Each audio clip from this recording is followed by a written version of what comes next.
Welcome, everyone. It is great to see so many people here today, and also so many people on Zoom. Today, I have Hanne Løland Levinson here with me. She is currently an associate professor at the University of Minnesota, but I think we all, or many of us in the room, know her already. She used to work here at MF until 2012. And I think. Yes, and she was then working in the Old Testament / Hebrew Bible department. So what more is there to say about Hanne? It's important to say that she has just published a book.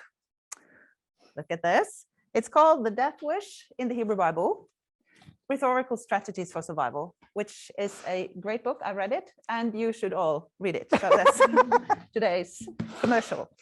So today she will talk with us about Bible in the dystopian world, the use of Bible in contemporary dystopian and post-apocalyptic literature.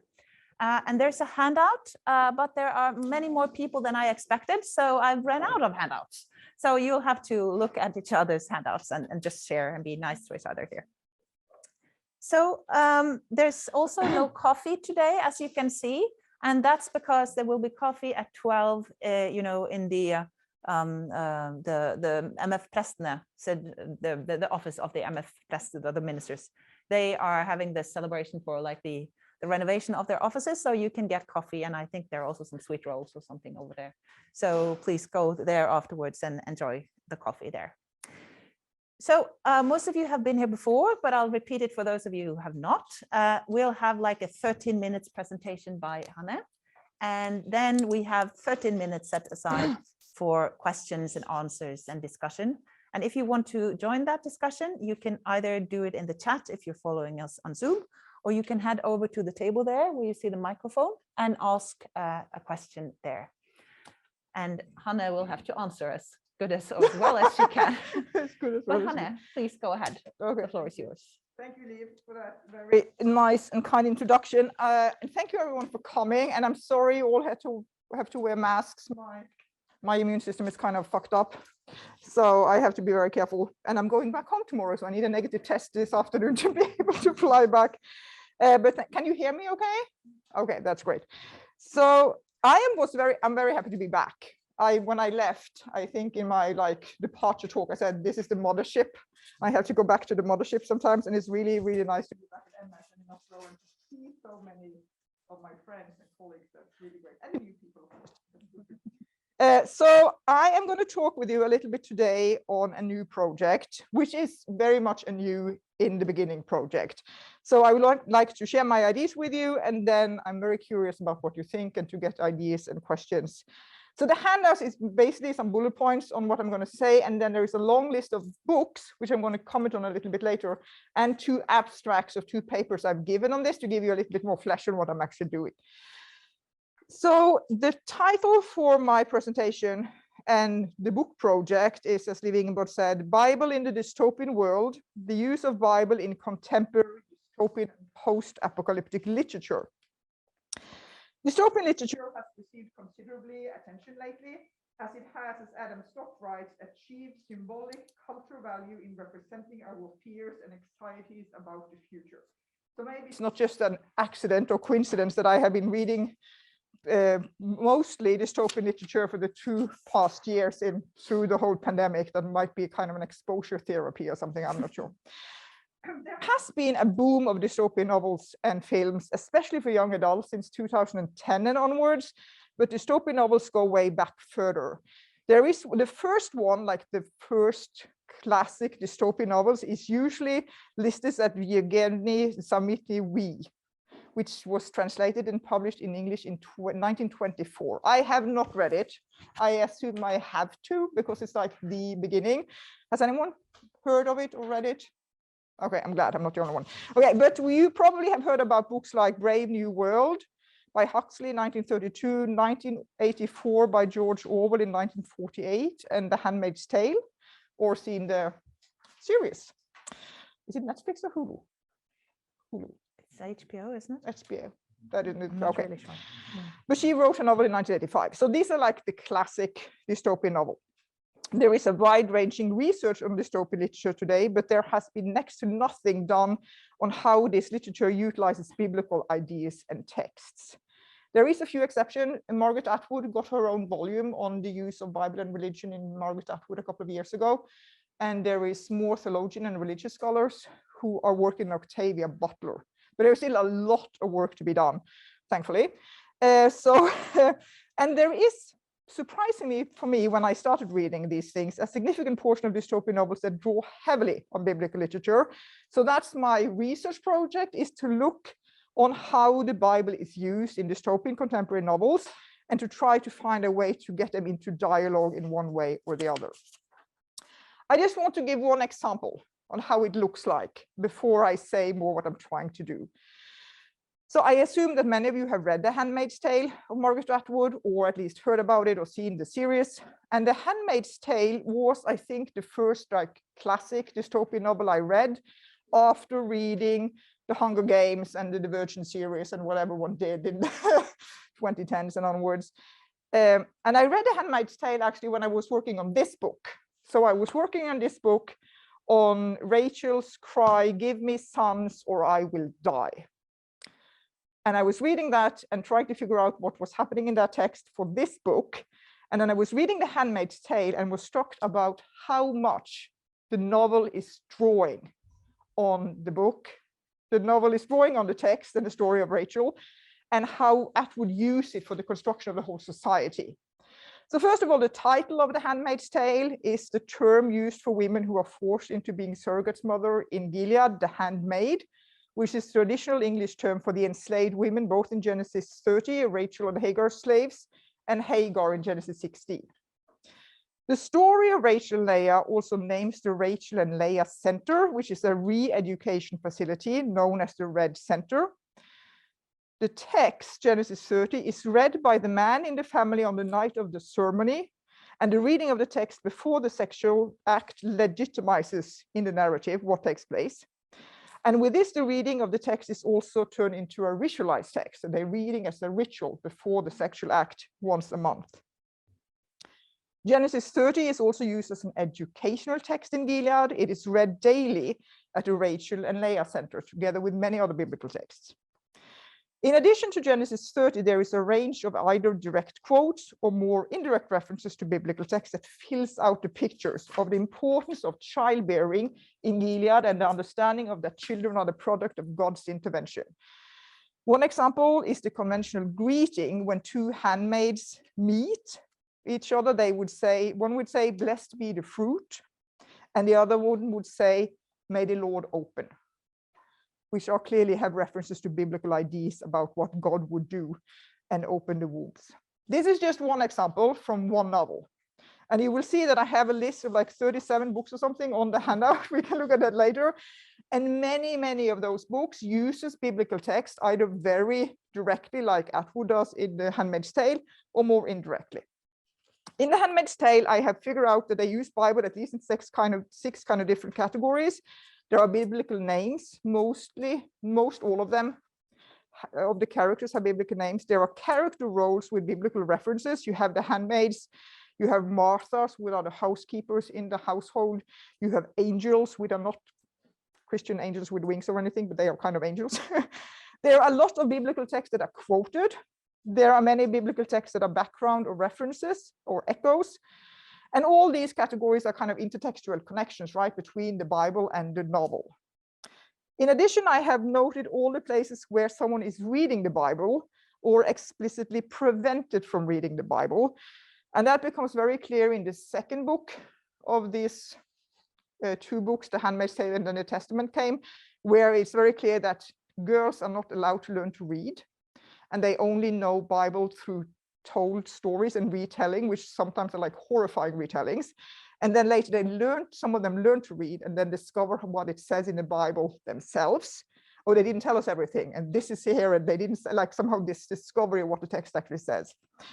And because I'm friendly with Living a Book, I've also started looking at Bible as an artifact. I realized that that's a thing that you have to start looking at. So I've used similar categories when I've been reading these different books and trying to see, okay, what is going on in the different novels. So I have read this long list. If you have the handout here, I don't know how many there are. I have at least read these ones that I would say in one way or the other is dystopian or post-apocalyptic literature. I'm going to talk about that a little bit later. All the ones that are in bold, I will use in one way or the other. So many of these novels use Bible in one way or the other. And this is kind of the material I'm working on for now. But I'm still working on what to include and what to not include. And the problem is, like, what is contemporary dystopian and post-apocalyptic novels? So first I say that this is about the use of Bible in dystopian literature. And then the subtitle says dystopian and post-apocalyptic novels. Why? Because as in Bible studies, genre is a iffy thing, right? What kind of genre is this study? What kind of genre is this text? So when I started out doing this, I found it very surprising that very few of the typical apocalyptic texts that has shaped our imaginations for centuries about the end times, like Daniel and Revelations, are not dominant in these texts at all. So I somehow thought that if I'm going to read about the horrible dystopian world, they would use Daniel and Revelation to imagine how it looks like, and they don't. And after a discussion with Liv again, we are in a reading group on Zoom these days. So I figured out that, okay, maybe we are talking about two different things here, because we have apocalyptic literature, right, in the Bible, and contemporary apocalyptic literature that in one way or another is looking forward. Of course, as Bible scholars would say, apocalyptic literature is like on a meta perspective and you're analyzing the situation here and now, but in general understanding, it's something that we're looking forward to what's going to happen and how. And then we have the literature that is post-apocalyptic, describing the time after the disaster, after the apocalypse. And this is where most dystopian literature takes place. Not all post-apocalyptic novels are dystopian, and not all dystopian novels are post-apocalyptical. Dystopian literatures, most scholars would say you need to have a dictatorship, surveillance, and control. So there has to kind of be a state or a government like in Gilead, or an awful guy on the top to somehow be in control, surveil what is going on. And many of these dystopian novels have. But there are also post-apocalyptic literature, like things that have happened after a big nuclear war, after a generation of children has not been born, which doesn't have the surveillance and the dictator on the top, but still have this dystopian feeling, the post-apocalyptic feeling.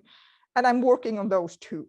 I'm not going to pretend to be a literature scholar, so I'm going to use this definition to find what I can include and not, but I'm not trying to make the definition of dystopia or post-apocalyptic literature.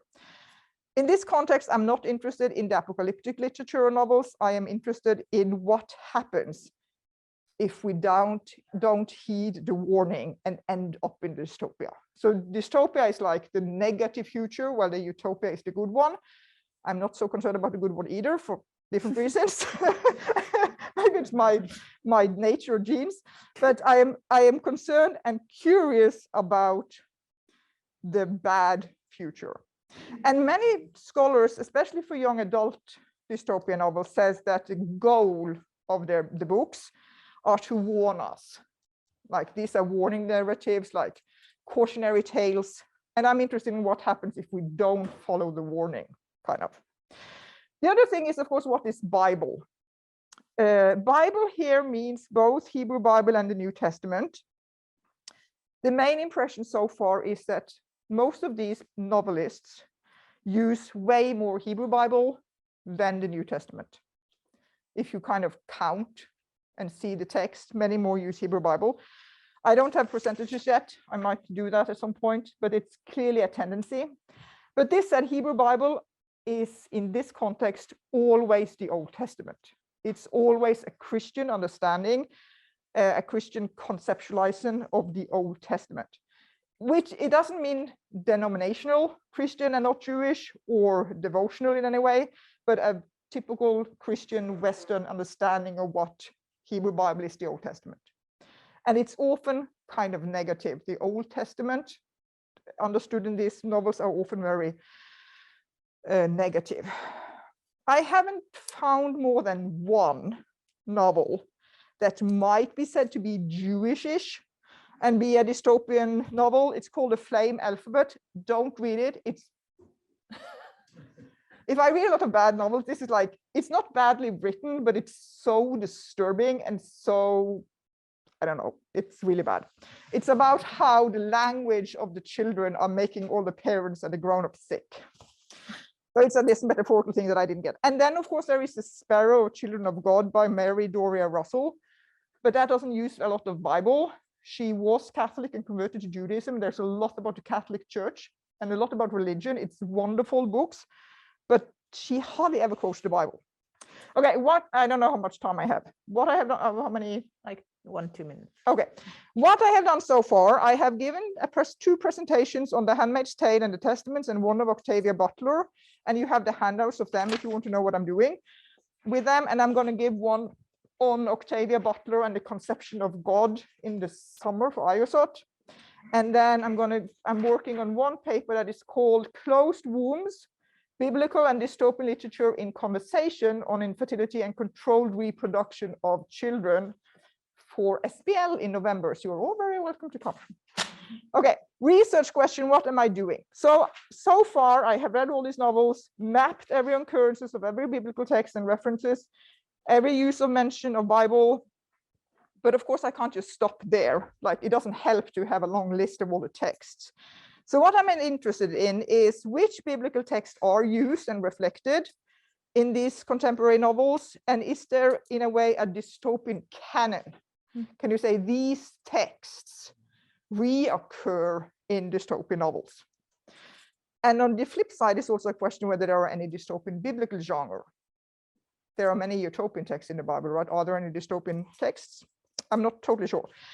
Further, I am interested in how Bible texts are read and understood in dystopian world. If dystopian novels are meant to be a warning or a cautionary tale, how does Bible work? Is that, and so far I have a bad feeling that Bible is usually part of the dystopia bad thing. So Bible is part of the negative dystopia that we're warned against. Clearly, Bible are sometimes used for liberation and changing things, but mostly Bible is part of the bad thing. And I'm also interested in how Bible, the book, is conceptualized as sacred text, as artifacts, who has access to it. There's a big question of illiteracy and limited access to books in dystopian novels, like from Fahrenheit 451, when they burn all the books, The Gift Upon the Shore, when they collect books. There's like a whole question about that. Okay, I think I'll stop there without a conclusion, because this is just in the beginning, and I'm very curious what you guys think about this, and also if there are books I obviously should have read a long time ago, and those things. Thank you. Okay. Thank you so much. Yeah, let's give her.